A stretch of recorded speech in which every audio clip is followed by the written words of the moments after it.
আসসালামু আলাইকুম গাইস, আশা করি সবাই অনেক ভালো আছেন। আজকে হইতেছে পবিত্র শুক্রবার, মানে জুম্মার দিন। আজকে চলে যাবো জুম্মার নামাজ পড়তে। তার জন্য বাড়ি থেকে বাইরে রাস্তার মধ্যে পড়লাম মসজিদের উদ্দেশ্যে। আজকের ভিডিওটা অনেকটা ইন্টারেস্টিং আর অনেকটা দেখার মতো, তো সবার কাছে ভিডিওটা দেখার অনুরোধ রইল।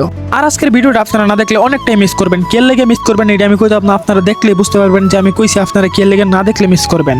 আর বাড়ি থেকে বাইরেছি তখন রাস্তার মধ্যে দেখলাম ভাই বাতিজা এবং কাহার দেহা রাস্তার মধ্যে দাঁড়ালিছি, কারণ মান্না নিয়ে যাবো মসজিদে। আর এখন দেখলাম যে মান্না হয়েছে, তার সাথে চলে যাবো আমরা মসজিদে। মান্না সে করে দিয়ে মান্নার মনটা অনেকটি হারা ফের আমি যে গেলাম, কিরে তোর মন হারাপ কে লেগে? পরে আমার কইতাছে, আরে বেটা আর কইস না, অনেকদিন ধরে শুক্রবারে মসজিদে জিলাপি দেয় না, আজকে যদি জিলাপি না পাই, মানে না দেয়, তাহলে মনটা কেমনে বুঝামো? আসলে এই কথা পুরোটাই আমার মনের কথা। আলহামদুলিল্লাহ এখন আছি মসজিদের পুকুর পাড়া। আপনারা সকলেই জানেন যে আমরা মসজিদের কাছে একটা পুকুর আছে, আর পুকুরের মধ্যে একটা গাটলা আছে। সেদিনকে আমি উঁচু করতে গেছিলাম, গাটলার মধ্যে গিয়া পানির মধ্যে গিয়া পড়ছি মোবাইল টোবাইল লইয়া। এই কাহিনী আজকের না, অনেকদিন আগের কথা কইতে কইতে পড়ছি মসজিদের কাছে। আর মসজিদের কাছে আদি ছোট ভাই গুলা মসজিদের বারিন্দার সিঁড়ির মধ্যে বসে রয়েছে, মানে ভিতরে নাকি কারেন্ট নেই, পাঙ্খা চলতেছে না, এর লেগে একটু গরম করতেছে। এর লেগে তারা মনে সুখে বাতাসের মধ্যে বয়া নিজের শরীরটা ঠান্ডা করতেছে। কথা কইতে কইতে বসে আমাদের মসজিদের ওযুখানায়। আর আজকে পবিত্র শুক্রবার, আপনাদেরকে জুম্মা মুবারক না আল্লাহুম্মা সাল্লি ওয়া সাল্লিম আলা নবিয়ানা মুহাম্মদ জানাই। আলহামদুলিল্লাহ ওযুখানার ভিতরে আয়া অনেক সুন্দরভাবে ওযু করে এখন দাঁড়ায় রয়েছে। আর দেখতেছি ছোট ভাইগুলো ওযু করতেছে। আর আপনারা ধৈর্য ধরে ভিডিওটা একটু দেখতে দেখেন, কারণ কিছুক্ষণ পরে আপনারা লেগে হিজুরের দাওয়াত আছে। মসজিদের ভিতরে আইসা সেটা দেখলাম কারেন্ট আইছে, মানে ফ্যান গুলা চলতেছে।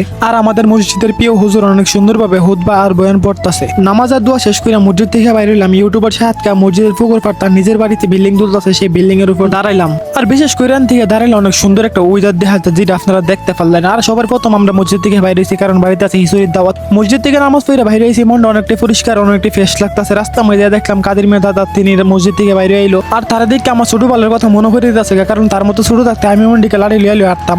আর দাদার লোকে কথা কইতে কইতে আই পড়ছি সেখানে, মানে আপনারা যেন কইছিলাম আজকে জামু হিজুরের দাওয়াত হাইতাম।